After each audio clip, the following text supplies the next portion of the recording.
Assalamualaikum warahmatullahi wabarakatuh. Halo teman-teman, kembali lagi dengan podcast kita kali ini, Bisik, bincang, asik. Nah teman-teman, senang sekali nih pada kesempatan kali ini, aku Najwa, aku Ain. kita bakal kedatangan tamu yang sangat luar biasa hari ini. Kita bakal ngobrolin apa ya Kak hari ini? Nah, kali ini kita bakal obrolin hal yang lagi sering dibicarakan mahasiswa akhir-akhir ini, yaitu tips and trik lolos MSIB. Kebetulan kita udah bersama bintang tamu spesial kali ini yang bakal berbagi hal-hal seputar obrolan podcast kita pada kali ini. Boleh perkenalan diri dulu kan? Oke, halo teman-teman. Perkenalkan, aku Alida Hairunisa, biasa dipanggil Alida. Aku dari Prodi Ilmu Komunikasi Angkatan 2022 Universitas Muawarna. Wah, anak Ilkom ya Kak? Tuh. Oke, sebelum masuk ke pembahasan lebih dalam MSIB, boleh dijelasin nggak Kak, menurut Kakak MSIB itu apa sih?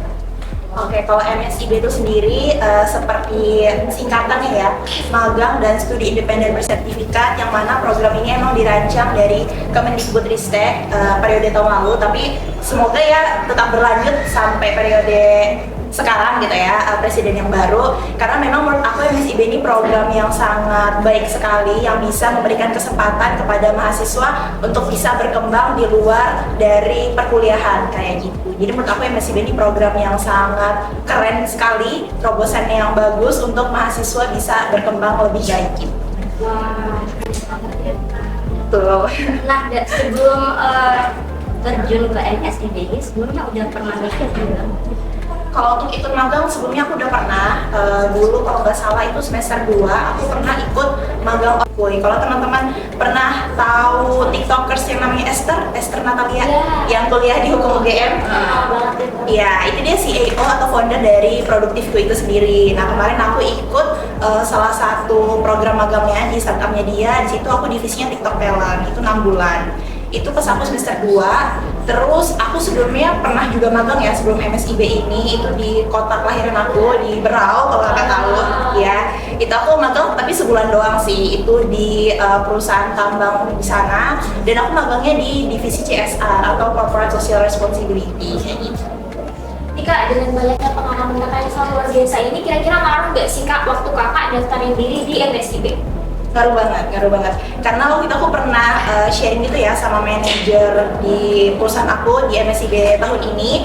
Itu beliau bilang salah satu keunggulan kamu, kenapa kami milih kamu, itu karena kamu pernah berpengalaman magang sebagai content creator di Produktifku itu. Karena memang pas aku magang di sini itu disuruhnya buat konten terus gitu kan. Jadi makanya itu salah satu yang membuat manajer aku tuh bilang kami milih kamu karena kamu ada keunggulan di situ. Gitu. Iya, kayak gitu sih. Jadi membantu banget sih pengalaman itu. Oh, berarti dengan mengikuti banyak magang tuh bakal lebih mudah gitu ya untuk terjun ke dunia MSIB? Ya bisa dibilang kayak gitu sih, tapi sebenarnya buat teman-teman mungkin yang sebelumnya belum pernah magang terus mau coba daftar juga nggak apa-apa, karena baik juga temen aku yang di MSIB itu pertama kali magang gitu. Jadi tergantung teman-teman, kalau sebelumnya mungkin ikut organisasi kayak Visi Pers atau mungkin organisasi-organisasi keren lainnya yang udah memang bisa membentuk skill teman-teman, itu kalau misalnya teman-teman ikut MSIB berpotensi kok untuk dilirik kayak gitu, karena teman-teman udah punya pengalaman gitu. Buat teman-teman mungkin banyak yang insecure nggak mau daftar MSIB karena mikirnya belum ada pengalaman sama sekali. Alida sendiri mengatakan kalau kita belum punya pengalaman, boleh banget buat daftar aja ya. Kalau menurut Kakak sendiri berarti ikut magang itu penting nggak sih Kak? Kalau menurut aku penting ya, karena magang itu istilahnya kalau bagi aku itu kayak jalan pertama aku gitu loh, supaya aku bisa mumpuk pengalaman dulu dari semasa aku kuliah. Jadi ketika aku udah lulus nanti, aku tuh udah punya pengalaman gitu di bidang pekerjaan gitu, di pekerjaan di perusahaan gitu ya. Begitu sih kalau menurut aku. Jadi kalau bagi aku itu penting. Tapi selain magang, yang penting juga menurut aku organisasi. Jadi walaupun kita magang, jangan lupa juga ikut organisasi, karena organisasi itu juga bisa membentuk skill-skill yang mungkin nggak bisa didapatkan di tempat yang lain kayak gitu. Jadi menurut aku harus imbang gitu antara magang dan juga organisasi. Nah contohnya tuh Visi Pers. Betul banget. Aku sebenarnya pengen ikut Visi Pers loh, tapi ya gitu udah telat. Jadi Udah telat ya. Juga ya sekarang. Kalau boleh tahu nih Kak, kira-kira ada nggak sih magang yang berbayar dan tidak berbayar, dan kenapa sih pada akhirnya dari banyaknya magang yang pernah kakak ikutin, kakak tuh untuk memilih nih magang yang tidak berbayar ini, kira-kira apa sih benefitnya? Oke, untuk magang berbayar dan nggak berbayar ya, unpaid dan paid.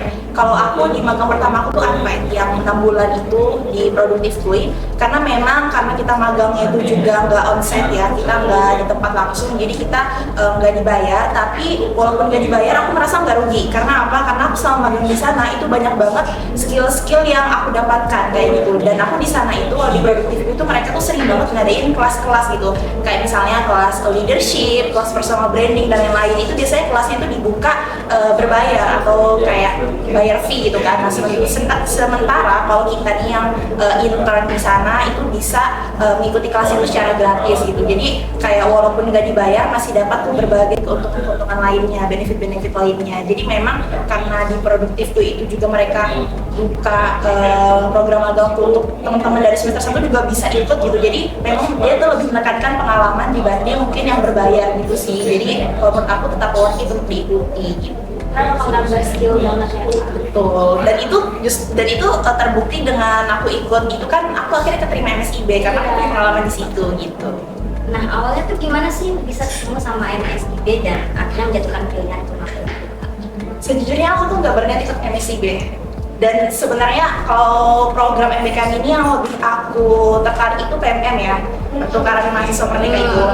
Nah, cuma kan memang di tahun ini tuh belum buka ya, yang kemarin tuh batch kemarin tuh nggak buka. Jadi aku udah berniat ya udahlah aku nggak usah ikut MBKM gitu kan. Nah, tapi kayak bener-bener H-2 atau H-1 aku lupa pas mau penutupan pendaftaran MSIB itu, ya Sina, ketua kalian itu ngajakin aku, lagi ngechat aku, ini ada open house tahu di Nutrifood gitu kan. Terus aku kayak, oh iya, aku bilang kayak gitu. Terus ayo dong kita ikutin, kan kita besok free juga gitu kan.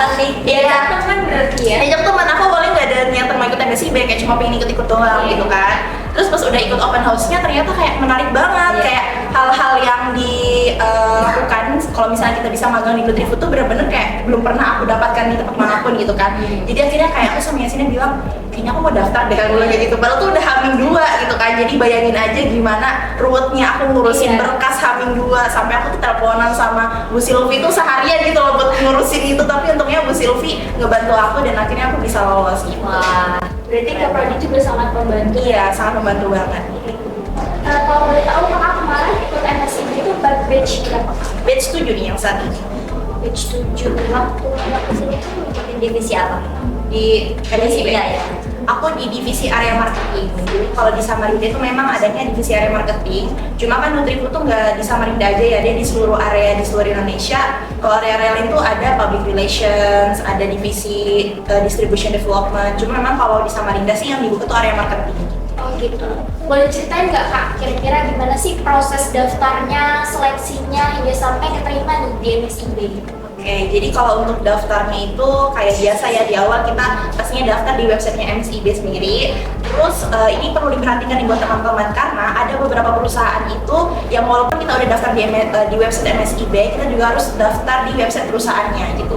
Jadi kalau misalnya teman-teman cuma daftar di website kampus merdekanya kampus merdekanya, terus nggak daftar di website perusahaannya, itu bisa otomatis ketolak gitu. Kalau teman-teman nggak teliti gitu. Jadi ada beberapa perusahaan yang kayak gitu, termasuk Nutrifood ini kayak gitu kan. Jadi memang kemarin aku daftarnya pertama di website kampus merdeka, terus daftar di websitenya Nutrifood sendiri. Lalu setelah itu nanti akan ada offering. Jadi offeringnya itu dari email, itu masuk. Kalau kamu lolos sesi interview, kamu bakal dapat email itu kayak gitu. Jadi habis itu aku langsung masuk ke sesi interview, aku interview. Setelah interview akan dipanggil lagi ke Nutrihub Samarinda. Kalau teman-teman pernah ke sana, itu kita dipanggil untuk melakukan sesi FGD atau forum group discussions, yang mana kayak kita study case gitu. Kita dikasih kasus, kalau misalnya terjadi hal seperti ini, kalian sebagai anak magang ini apa yang akan kalian lakukan gitu. Nah, kita dikasih study case, kemudian setelah itu kita diberi penugasan lagi untuk membuat konten. Jadi konten tentang, karena Nutrifood itu memang perusahaan yang sangat mengajak masyarakat untuk pola hidup sehat. Kontennya itu kayak konten olahraga gitu. Jadi keseharian kita ketika kita melakukan olahraga gitu-gitu, dibuat konten dan dimasukkan Instagram. Lalu setelah itu pengumuman. Jadi emang lumayan agak Panjang ya persiapannya ya. Iya, agak susah memang sih. Kira-kira selama mempersiapkan pendaftaran itu berapa lama Kebetulan banget MSIB batch 7 tahun ini itu mundur banget timelinenya. Seharusnya kan kita magang 5 bulan ya, Iya. tapi jadi 4 bulan doang karena masa offeringnya itu hampir 1 bulanan. Karena memang kan pergantian ini kali ya, pergantian kementerian. Jadi Iya. kita benar-benar kayak kemarin tuh dibuat lontang-lantung. Aku tuh udah kayak mikir, oh kayaknya MSIB batal deh tahun ini. Iya. Karena lama banget gitu loh pengumumannya. Aku udah mikir kayak, ya aku nggak lolos deh gitu Ternyata kan. rezekinya. Iya, ternyata pas dapat email kayak, oh iya lolos gitu lah. Jadi lumayan ya sih, sekitar 1,5 bulan gitu loh kak. Tapi kalau misalnya nggak di masa-masa pergantian gitu, transisi kalau pada umumnya tuh aku rasa sebulanan udah selesai sih gitu. Kalau aku udah sebulanan lebih gitu nunggu pengumumannya gitu.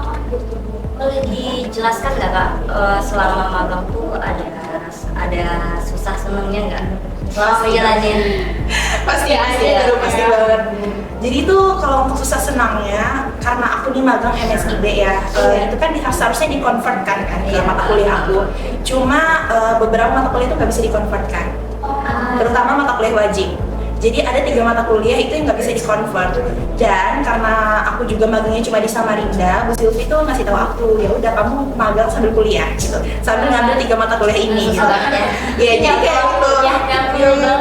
Aduh, aku mau nangis banget sih itu magang sambil kuliah kayak gitu. Tapi untungnya juga dari perusahaan aku tuh kayak nggak apa-apa kalau mau sambil kuliah, karena kan yang aku takutkan sebenarnya perusahaan tuh nggak ngizinin aku sambil kuliah Iya, gitu kan. benar. Tapi ternyata diizinin dan ya udah. Tantangannya itu sih susah senangnya magangnya itu sambil kuliah. Kalau tadi magang doang mungkin ya bisa enjoy lah, bisa lebih santai lah gitu. Kayak gitu sih. di perusahaan sekarang tuh, magang di perusahaan sekarang gimana menurut kakak? Apakah sangat memberikan pelatihan yang cukup, atau karena kan banyak ya biasanya magang-magang yang mulai kita masuk itu kurang memberikan pemahaman yang ingin kita tuju gitu loh dalam memasuki dunia magang.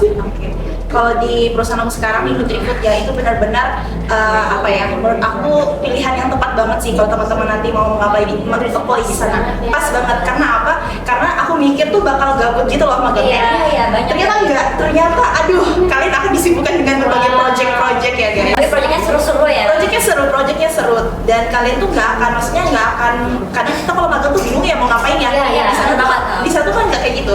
Jadi kalian tuh akan ada aja yang kalian kerjakan, atau kalau misalnya kalian lagi kayak nggak tahu mau ngapain, itu mentor atau manajer kalian tuh pasti bakal kayak, yuk kita baca buku, Diarahin gitu. diarahin gitu. Kesehariannya apa ya tadi sih kan? Kesehariannya itu sebenarnya kita tergantung project masing-masing ya. Jadi biasanya itu kalau di Samarinda kan kita kemarin tuh nerima 3 orang aja ya. Seharusnya tuh sebenarnya itu dia sampai 6 orang tahun lalu. Cuma memang kenapa 3 orang karena dipotong